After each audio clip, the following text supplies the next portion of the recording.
Pretty cool walkout music, Congressman. I'm not sure what that was. I'm going to be very brief. I served as senior advisor to the president. I run public engagement at the White House. My first real title was as president of the Youth and College Division of the South Carolina NAACP.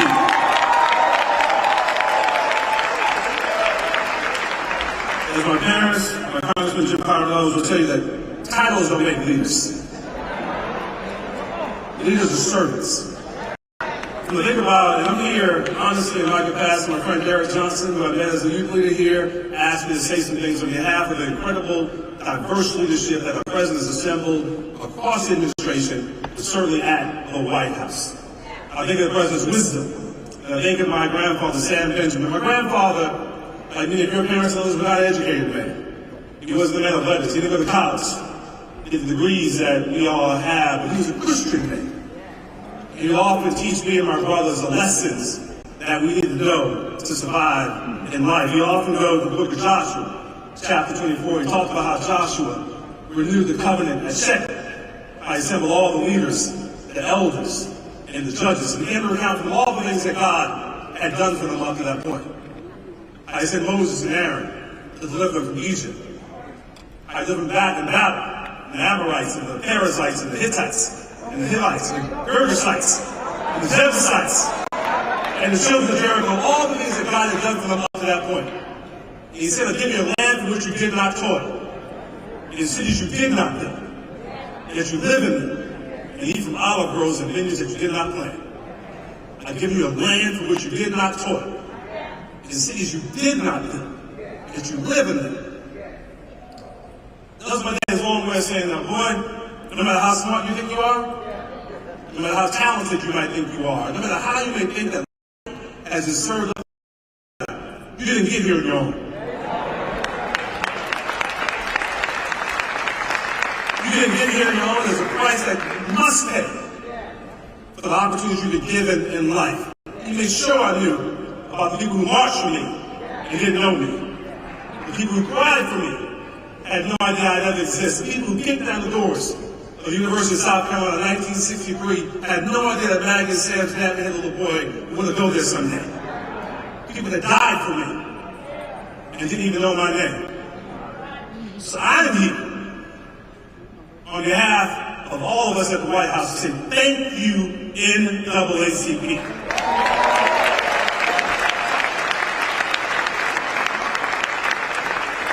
Thank you for fighting the fight. Thank you for never stopping fighting the fight on behalf of all of us, paying our debt to the generations behind us and paying our debt forward to the generations yet unborn. Now, before I take my seat, I'm going to ask one of my colleagues to come out. Kareem, come on. Yeah, Kareem. That was an amazing job. On behalf of the president every day, fighting the fight, telling the story on behalf of the American people. Wherever you are across the globe and you want to hear what's happening in the United States of America, so our president, our vice president telling the story, it's Kareem Jean-Pierre. Not saying today, we're in a different mode, but I just want to make sure you see her up close and personal. Thank you, God bless you.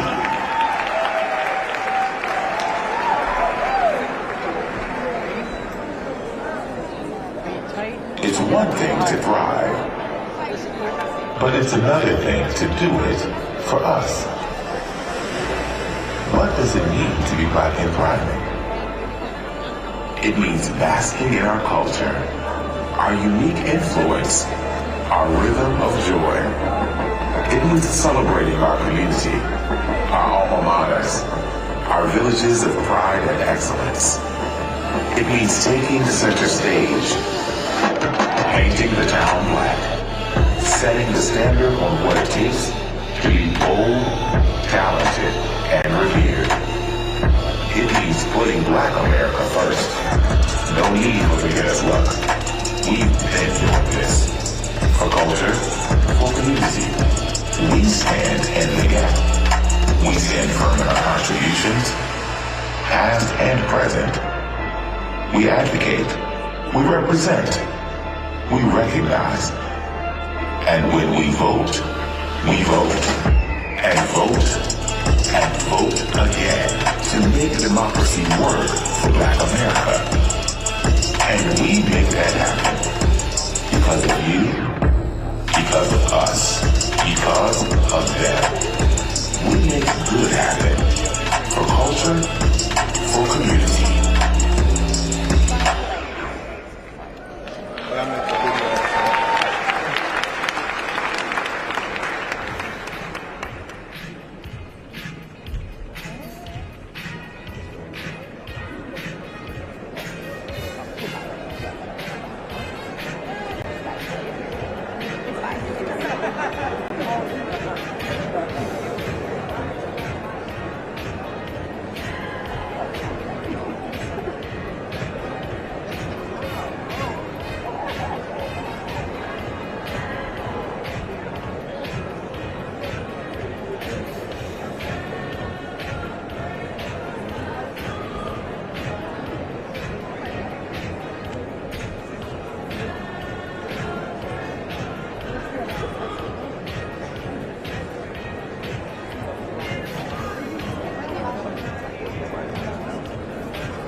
I heard somebody text me from the stage, right? Okay. What stage, right? No, actually. So that means that stage left, right? Okay. If you're on stage. Okay. I'm texting somebody. We'll see.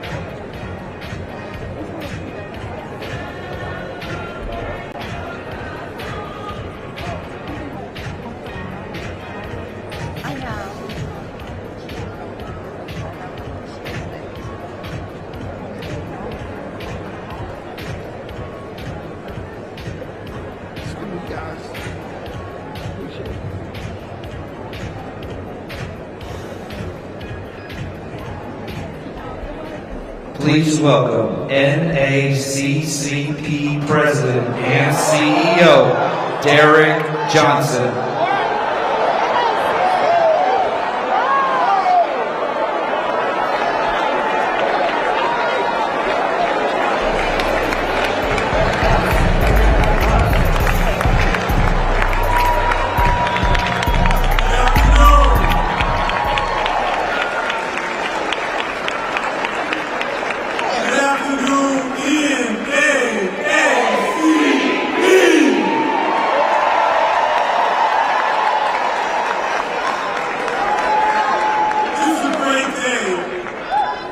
Share space with faces we know and those who we hope to know better.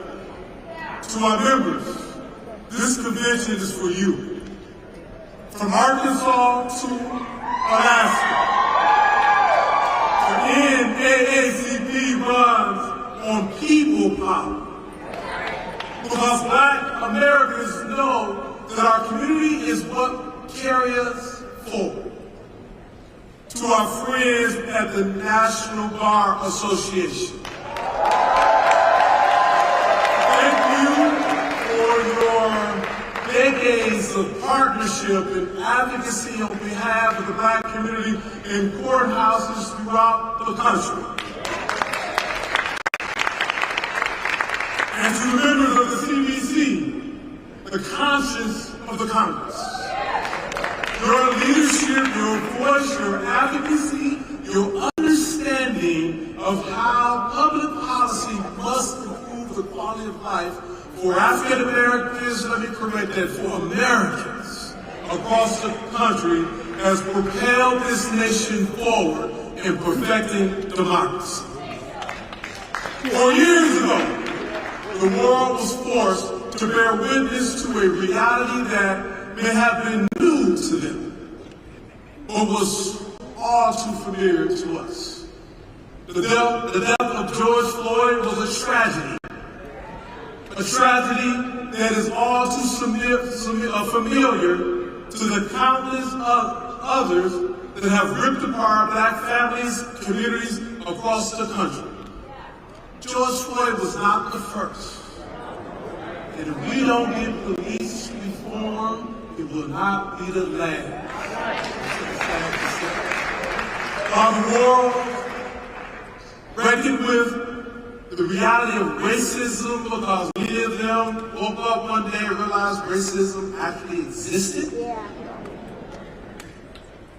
Although it often manifested itself in the form of unspeakable violence against black people, whether it was Emmett Till or the church bombing of the 4 little girls in Birmingham or in countless other stories.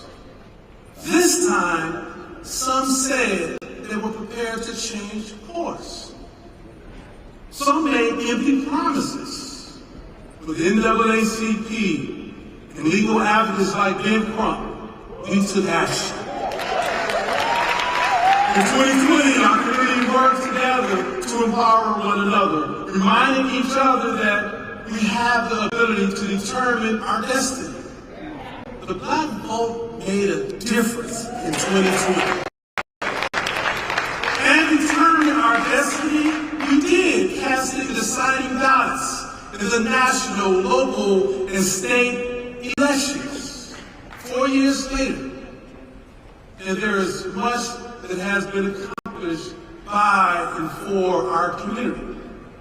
But the history of this nation has taught us that not everyone shares the same investment in a progressive vision. For some, the notion of progress is seen as a threat to the imbalance of power that has allowed them to prosper, while others are left in hurt. The rejection of collective advancement and achievement has created division, pitting community against community, breeding extremist ideologies that leaves no room for compromise or conversation. After the abolishment of slavery, it was Jim Crow. After the Civil Rights Act, it was the war on drugs. After the election of the first black president, it was Make America Great Again. And now, after the racial reckoning that a black man lost his life, that all of us seen on social media platforms, on cable news, on broadcast news, the response is Project 2025. Over the past 4 years, we've worked to make education more equitable and accessible while widening the opportunity to increase economic output through organizing, advancing, and working with the current administration to cancel over $160 billion in student debt. Teachers for the first time qualify for home ownership or increasing the quality of the housing stock that they are able to get for their families. However, Project 2025 not only seeks to revert that progress, but to dismantle the Department of Education that provides a pathway to opportunity for all Americans. But the planned assault on education does not stop there.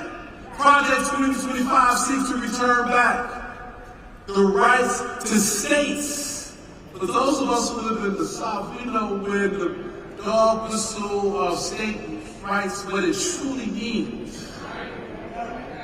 And they're seeking through this states' rights approach to gut Title I, which would lead to the divestment of our public schools, hitting our community hardest. What would this nation be without a public education system for all children providing quality education? And to those who have yet to see book bans in their states, Project 2025 plans to enact those bans nationwide. This is not a fictional concept. This is a 900-page manifesto that seeks to undermine progress, promote violence, inflict harm on our community. But they must know that in NAACP, we will be here for that fight. This election is not about candidate A versus candidate B or political party A or political party B. We are nonpartisan, but we are political as hell. And we know that this is a fight we must take on. So when people try to give you these false narratives or distract you, let's stay focused not on the people, but the policy priorities they represent, and vote for those who align themselves with what's in the best interest of our communities. And I can assure you, if you do that, it's in the best interest of America. The Black community has saved democracy many times before, and we're being called on to save democracy once again. We must know that we are all in on making college more affordable for all. They should know that we are all in on fighting for a reality where Black history is recognized because it is American history. I guess they don't know the history of the NAACP after being in this fight for 115 years. We will not turn back. We will continue the fight, and we will win this battle. We are battle tested, and we're not backing time. They need to know that we're all in. Making equity a reality for all Americans. But we must recognize that this requires work on our end. While they may not be like us, we have to make them think like us. We have to band together the way they do. We must come together. We don't have a time for us versus us public fights. We only have time for a us for us saving of this democracy. We need the access we need in order to get the equity we deserve. Equal protection of the law isn't a concept, it's a guarantee that we must keep intact in our Constitution. Now, we've experienced that what we feel like to have, we've experienced what it feels like to have the doors shut in our face, or our voices stifled by divisive noise. We know that change is possible when doors are open, and how our culture shines through those doors when individuals like Steve Benjamin sit in the seat he's sitting, or Michael Regan sits in the seat that he's sitting, or Karine sits in the seat that she's sitting, because we will operate in excellence to ensure that this concept of democracy is protected, it grows, and it's inclusive. We're not asking for perfection. We're asking for platforms that empower, not imprison. We're asking for leaders who don't shut the door on our face or drown out our rallying cries. And while there is a lot of work to be done, I am proud to welcome a leader who doesn't shut the door in our face, but turns up the volume when speaking. A leader who may not always get it right, but is all in on getting it done. And with that being said, I am honored to welcome the 46th President of the United States of America, Joseph R. Biden.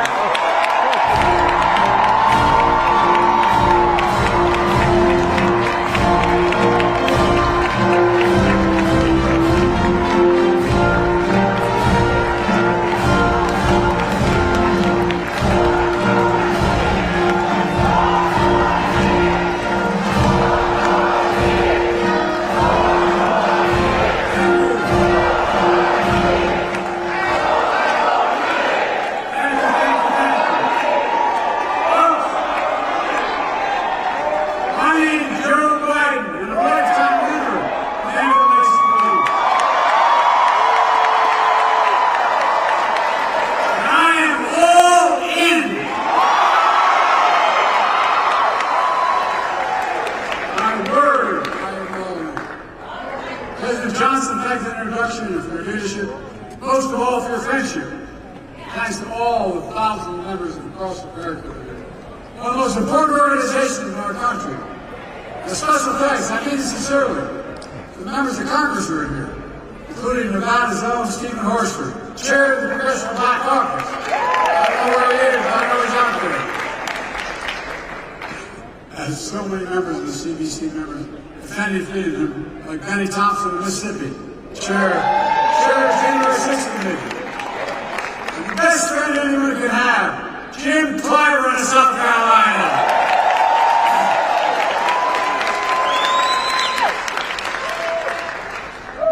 In case you didn't notice, Jim turned around for me. Look, in June of 1947, Harry Truman became the first president to speak at this convention. And he was remembered for a lot of things. With the help of the NAACP, he desegregated the military. He laid the groundwork for the civil rights agenda. He built upon President Kennedy by that. President Johnson signed the Civil Rights Act of 64, 60 years ago. Harry Truman was president, was often counted out. He was also known for something else. The story goes, Truman said, "You want a friend in Washington? Get a dog." And guess what? After the last couple of weeks, I know what he means. That's why it's so good to have girlfriends. I'm not being solicitous. I have girlfriends. So many of you had my back, but I think I've had yours as well.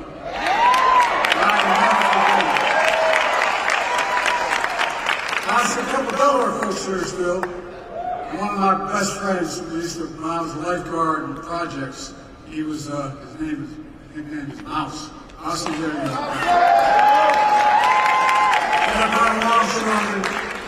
Loyal as hell. I'm truly honored to be here. To be at this tense moment in this country. It is a tense moment. Just a few days after the assassination attempt on Donald Trump, we're grateful he was not seriously injured. We continue to pray for him and his family. It's time for an important conversation in this country. Our politics has gotten too heated. I said in the Oval Office on Sunday night, as I made clear throughout my presidency, we all have a responsibility to lower the temperature, and condemn violence in any form. You got to remember, we're not enemies, we're friends, we're neighbors, we're fellow Americans. Most importantly, let's fully and firmly reject not only political violence, but violence of any kind. Period. No exception. We have to say with one voice, violence is not the answer. That's what we should rally around as a nation. That's the unity I'm talking about. Few organizations know that better than the NAACP. For the race riots in Springfield, Illinois in 1908, the NAACP was formed. That's what started it. You know the pain and the price of violence. You understand, if we're going to talk about standing against violence, we must stand against all violence. We're standing against violence perpetrated against presidential candidates in Pennsylvania. We're standing against all violence. Violence perpetrated against George Floyd in Minnesota. Against black veterans like police officers Eugene Goodman on January 6th. Black election workers like Ruby Freeman and Shane Moss in Atlanta. We have to stand against the violence and intimidation of white supremacy, the murder, innocent lives in the grocery store in Buffalo, New York when I went up there. Mother Emanuel Church in Charleston, South Carolina. We're standing against the violence and murder of children in Sandy Hook and Uvalde. Concert goers in Las Vegas. Innocents on the street all across America that never make the news because Uvalde every day in the communities across the country. You're going to be outspoken on one, don't be silent on others.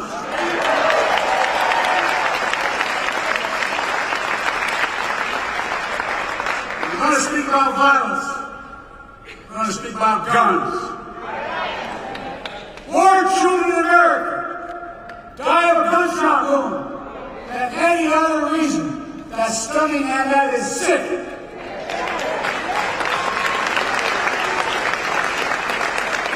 And it's sheer cowardice if we do nothing about it. So, you want to stand against violence in America and join me in getting these weapons of war off the streets of America.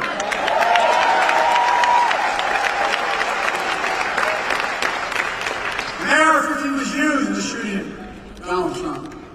This was an assault weapon that killed so many others, including children. It's time to outlaw them. I did it once and I will do it again.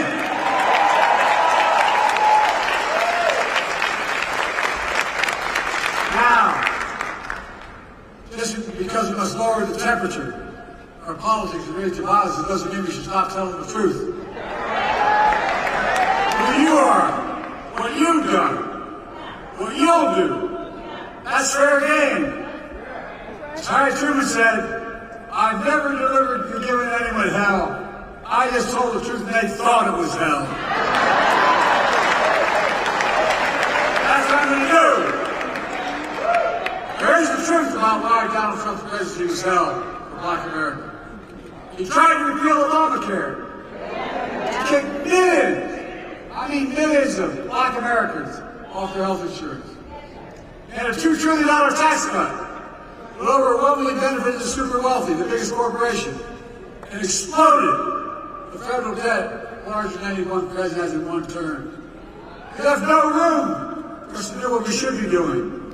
Invest in things that affect people's lives, like child care, elder care, and so much more, that grow the economy to help people. His mismanagement of the pandemic was especially devastating to Black communities. Oh, I know. Other countries, other communities would call it. That economic crisis drove up Black unemployment, decimated small Black businesses, and you peacefully protested George Floyd's murder. Donald Trump called for the National Guard to go after him. What the hell's the matter with this man?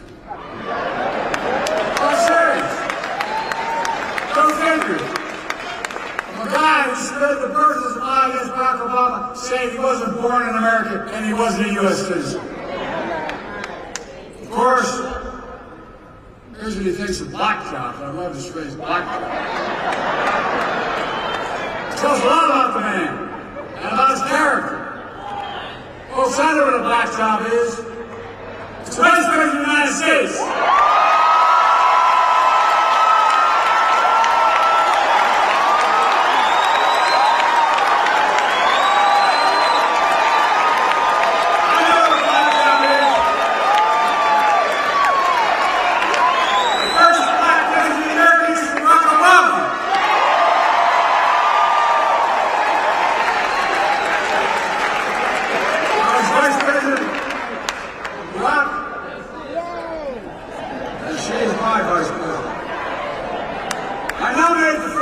Secretary of Defense in American history. They're doing one hell of a job. I nominate the first Black woman to the United States Supreme Court.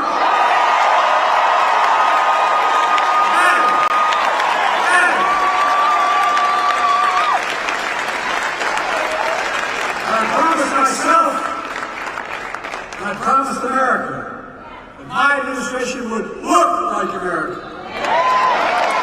I'm proud to be the most diverse administration in all of history and tap into the full talents of the nation. That's who we are. These guys don't get it. That's why we're so successful. I'm serious. That's what makes us the greatest nation on earth. It's not hyperbole. Folks, it's because of you that I'm president and Kamala Harris is vice president. By the way,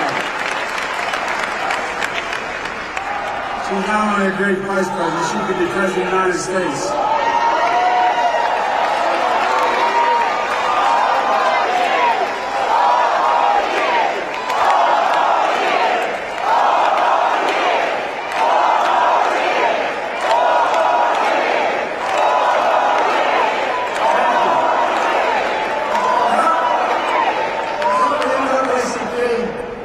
Black elected members in the Congress, we've gotten so much done. Seriously. Presidential historian said we've gotten more done of consequence than any president since Franklin Roosevelt. Just think about where the black community was when I came into office. Think about how far the black community has come. We still got a long way to go. COVID no longer controls our lives. Our economy is not free, literally the strongest economy in the world. Historic low black unemployment. Record growth of black small business. Let me say this again, because Trump is lying like hell about it. Black unemployment hit a record low under Biden-Harris administration. First broadcast for $1,400 checks plus $300 checks per child, per family, per month in the pockets of people of this country. To get them through the pandemic. Not Trump's administration. Kamala and I did that. We put more money in the pockets than anyone. We cut black, and in consequence, we cut black child poverty in half. And when we finally get through to people, my economic policy grows the economy when we spend money. Grows it. We grew the American economy to the strongest in the world. And I'm determined to make that tax cut permanent.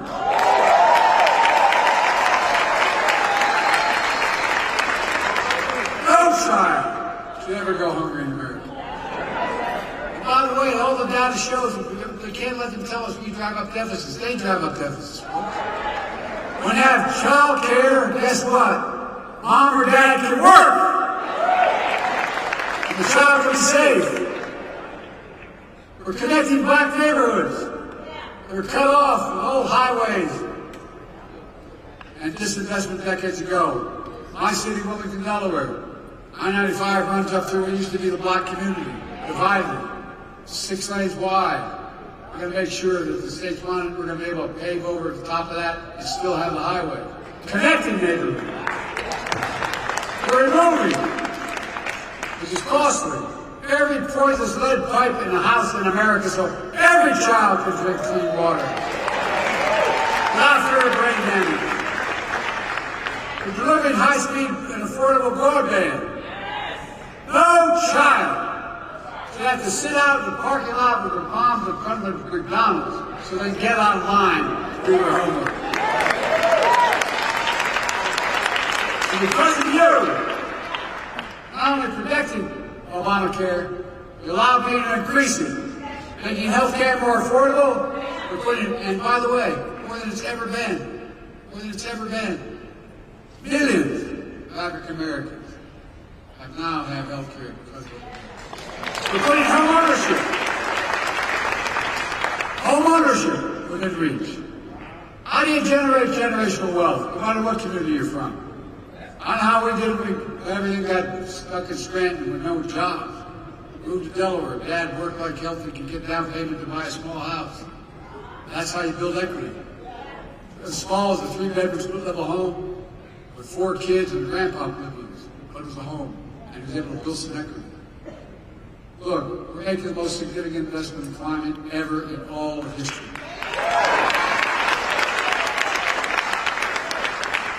Including the most significant action in environmental justice ever. Look, folks, think about this. My state of Delaware, not many don't know my state. My state of Delaware has a Delaware River runs up on Jack. But at the top of the state, there's a half moon, and it goes up along more oil refineries on the other side of that half moon in market-looking areas than anywhere in the country, including Houston. But guess what? Wind blows southeast. We had the highest cancer rate for the longest time. But you know who's affected? Fence line communities. You know the fence line communities are black communities. And I promise, as we make this legislation work, we're going to take care of those communities first. I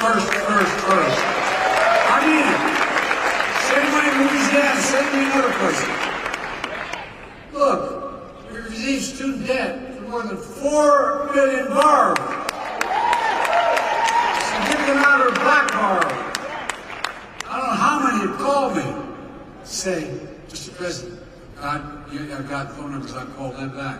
Mr. President, thank you. Couldn't get married, my debt was so large. Couldn't have children. Couldn't think of, I'm sure you know it. Couldn't buy a home.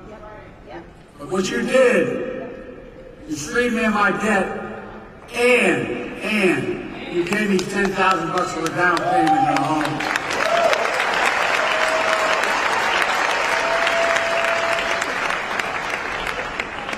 This project, 2024, Trump, 2025, Trump deal. You know, he talks about education. HBCUs are as good as any other university. Guess what? I'm serious. Not a joke. Kamala and I have a constant fight. She says Howard's the best. I say Delaware State's the best. That's how I got my spot. My point is this. They don't have the endowment. So what are the jobs in the future? The high-tech jobs in the future. They're going to pay a lot of money. They don't have the money for the laboratories. They don't have the money for all that material. So that's why I've invested a record $16 billion in HBCU. No HBCU student getting this qualified in this field anywhere else.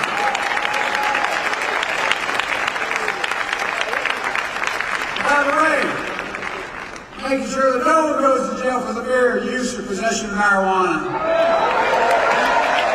The record should be expunged. Hold them back. All told because of you, NAACP, making the most significant investments in Black America ever in all of history. We're seeing the results. The racial wealth gap is the lowest it's been in 20 years. Inflation is down. In 3 years, it's coming down further, and we're going to have, as they say, a soft landing. Folks, you're going to see us grow faster and faster. That's not just my view. It's the view of 16 Nobel Prize-winning economists. We put out a statement looking at my economic plan and Trump's. They said my plan will continue to lower inflation, continue to grow the economy. Prices are falling. Cars, appliances, groceries. We're going to keep corporate greed at bay. But here's the thing, what I said about Trump. They said his policies will cause a recession. Oh, this is not a Democratic outfit. 16 Nobel laureates. Look, I come from the corporate state of the world, Delaware. I know how they work. There are more corporations incorporated in my state than any state in America, all combined. That's what? You have to deal with corporate greed now. That's all it is. Corporate profits are double since the pandemic. They keep bringing prices down. We have to bring prices down further. Look, folks, the idea that corporate-owned housing is able to raise your rent $300-400 a month or something. But I'm about to announce they can't raise it more than $55.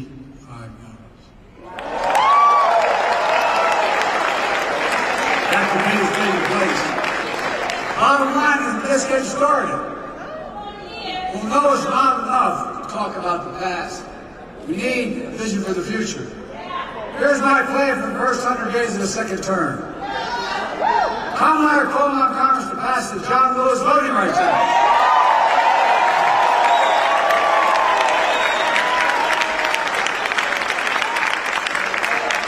I did all I was constantly able to do with the executive authority, but we need the act. And we need to pass the Freedom to Vote Act. I'll sign the book of the law immediately. And guess what? Come hell or high water, we're going to restore Roe v. Wade as the law of the land.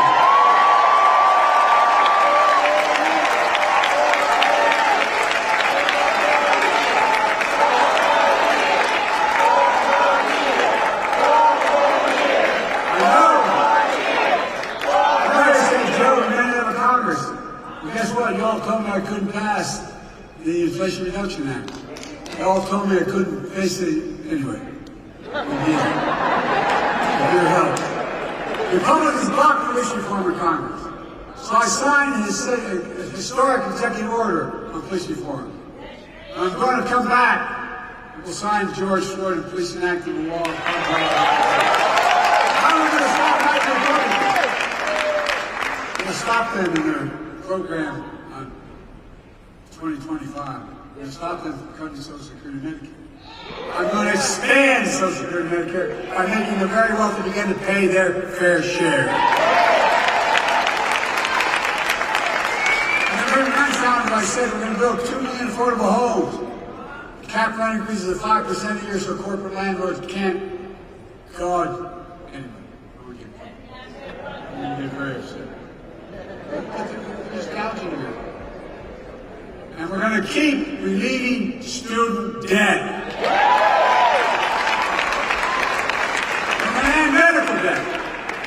We've already made sure medical debt can no longer be put on a credit report. Our normal states will wipe out medical debt for pennies on the dollar, so it's not hanging over you the rest of your life. We're going to raise the federal minimum wage. Our first term, we capped the cost of insulin procedures at $35. Total drug cost of seniors, beginning in 2024-5, at $2,000. And some of those cancer drugs are $10,000, $12,000, $14,000 a year. But the second term, we're going to do that for not just seniors, for everyone in America. By the way, not only saves lives, it will save taxpayers. Guess what I did on the first round on the Medicare? It saves the taxpayer $160 billion. Because they don't have to pay these exorbitant prices for these anyway. This year, Medicare is negotiating lower prices for some of the costliest drugs in the market. That threats everything. That treats everything from heart disease to arthritis. In the next term, I'm going to go further. Give Medicare the power to negotiate lower prices for 50 drugs a year, not 10. That not only will save lives, it's just going to save the taxpayer another $200 billion a year. This is saving taxpayer money. By the way, if you notice, all the stuff they said big spending by, we have lowered the deficit, not raised. We've increased economic growth. Folks, here's what else I'm determined to do. Determined to end Trump's tax cuts for the very wealthy big corporations. Make the tax code fair. Ease the burden on working people. I kept my commitment. No one making less than $400,000 I never saw in my life till I got elected president. I pay a penny more in federal taxes. But here's the deal. We have in America, since the pandemic, 1,000 billionaires. 1,000. And how much in federal tax they pay? 8.2%. That's the federal tax, 8.2%. We're going to make billionaires pay a minimum of 25%, which is low. No billionaires should pay a lower tax rate than a teacher, a firefighter, a nurse, a janitor. That's simply ridiculous. And when we do that, that alone will generate $500 billion in revenue over the next 10 years. Allowing us to lower costs for families and save the government money. We can do more on elder care, child care, bringing down the federal deficit, and so much more. It's not rocket science, folks. But they've convinced us that any spending of money is costly. It's saving money. By God's truth, it's saving money. That's vitally important. No, the next president of the United States could appoint 2 or more justices to the Supreme Court. Just imagine. I know the states. Folks, my vision for the future will continue to be all about working people in this nation. And my whole career, go back and look at it. I've not been perfect by any stretch of imagination. But a simple proposition of the family I come from. Neighborhood. Everybody deserves a shot. Just a shot. No guarantee. Give hate no safe harbor. Leave no one behind. That's a stark contrast to my predecessor, the mega official. They'll do everything. Undo everything the NAACP stands for. But now they're trying to deny it. They're lying about their Project 2025. They want to deny your freedom. The freedom to vote. Have your vote counted. And impose a nationwide ban on abortion. To New Vice President, if you ever any doubt, man, just take a look at what he's been saying. They want to prosecute political enemies. They want to cut Social Security and Medicare. They're avoid protection for millions of pre-existing conditions, over 400 million people.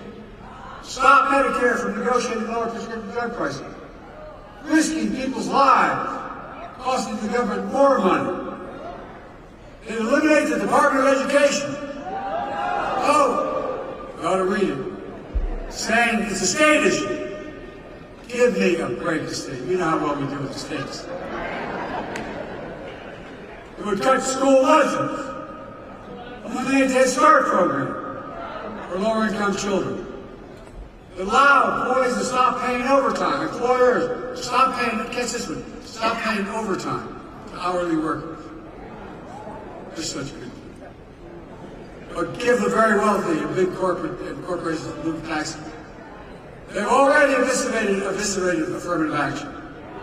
It also decimated diversity, equity, and inclusion all across American life. We're already trying to do it by banning books.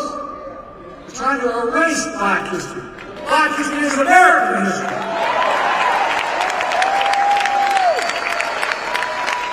Folks, I'm not being dramatic, but we cannot let that happen. That's why it's so important to me. It's so important to me to make Juneteenth a federal holiday. We can't erase it. We're going to know what happened at Juneteenth. That's why I made federal lynching a federal hate crime in Emmett Till's memory, and that's what we've been reminded. You know what they're trying to do?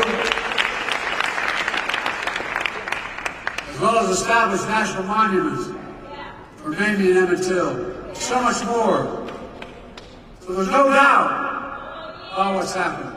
Look, folks, as I said before, we know Black history is American history. It's as simple as that. Let me close with this. Mom tells us, I've been young and now I'm old.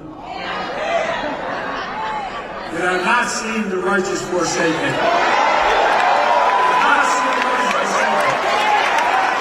And I will not see the righteous forsaken. Hopefully, today, I've demonstrated a little bit of wisdom. Here's what I do know. I know how to tell the truth. I know right from wrong. I know how to do this job. And I know the good Lord hasn't brought us this far to leave us now. There's no work to do. This world is being gay. The work we've been doing through hundreds of thousands of volunteers, for millions of people to make their voices heard. A well-determined America's future for decades to come.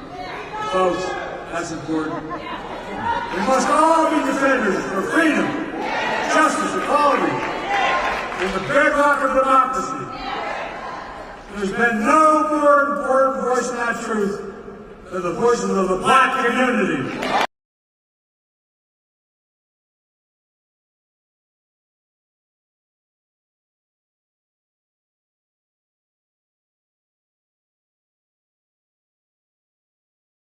Us back. We worked hard as hell. Just think about it. Our children, your children, grandchildren. Ask yourself, what America do you want to leave them? My answer is an America of hope, fairness, opportunity, possibilities. Look, I spent more time with Xi Jinping of China than any other world leader. I was with him in China, on the steps of the mountain. He looked at me and he said, can you define America? It's God's truth. I said it recorded. I said, yes, in one word, America. Possibilities. Nothing is beyond our capacity. America, where it's full of promises available to everybody. America, where racism and violence are no longer the ghost of too long haunted the nation. Folks, it's about you and your families. And everything the NAACP has stood for generations. Freedom, democracy, America. Always marching, always believing, always keeping the faith. We're going to do this. ask you, are you all in? I'm all in. I guess I remember who we are. We're the United States of America, and there's nothing beyond our capacity to do it together. And let's stay together. God bless you all. May God